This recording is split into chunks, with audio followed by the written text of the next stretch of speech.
Les substances toxiques interviennent dans le processus de production de nos vêtements. Elles servent pour la fabrication des fibres, pour les teintures, les impressions, les traitements assouplissants, mais aussi les côtés infroissables, anti-flamme, anti-humidité ou même encore anti-moisissure de ce qu'on porte. Pire encore, il est impossible pour nous de savoir quels vêtements en contiennent, car les étiquettes des vêtements importés hors Union européenne ne précisent pas les substances utilisées. Je me suis donc rendue au nouveau magasin Shein afin de vérifier ce que disaient les étiquettes de ces vêtements. Tout d'abord, je me suis intéressée à plusieurs pulls dont la matière textile indiquée sur l'étiquette était la laine peignée.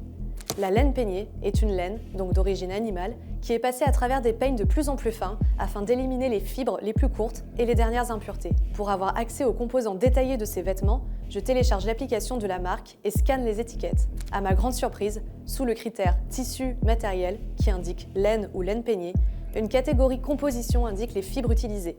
Systématiquement, du polyester, de l'acrylique, du polyamide, des matières artificielles synthétiques dérivées du pétrole ou encore de la viscose, une matière plastique obtenue en soumettant de la cellulose à des traitements chimiques. Certains vêtements ont sur leur étiquette le simple mot étoffe, qui ne veut rien dire. D'autres sont indiqués être en flanelle, un tissu duveteux issu de la laine ou du coton. En scannant, je retrouve les mêmes composants hautement toxiques et nocifs pour l'environnement.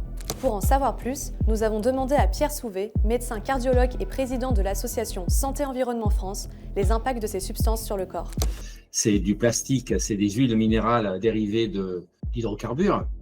Et donc, ça crée des composants toxiques. Il peut y avoir, au contact direct de la peau, une pénétration, parce qu'il y a des particules qui sortent du textile qui peuvent être porteuses de ces substances toxiques et que vous allez avaler de façon involontaire. Mais ceci est seulement la partie émergée de l'iceberg, celle que les marques de prêt-à-porter acceptent que l'on voit. Ces vêtements contiennent bien d'autres substances toxiques qui ont été utilisées pour leur couleur ou leur matière. Je décide donc d'utiliser l'application Clear Fashion qui permet de scanner les étiquettes des vêtements et d'en déduire l'impact environnemental, humain, animal et sur la santé. Dans la catégorie santé, je découvre des substances dont la présence n'est pas renseignée par la marque. Les alkylphénols, les composés perfluocarbures, les phtalates, le chrome 6 ou encore les retardateurs de flamme halogénés. Ces produits toxiques imprègnent nos vêtements, en contact direct avec notre peau, nuit et jour.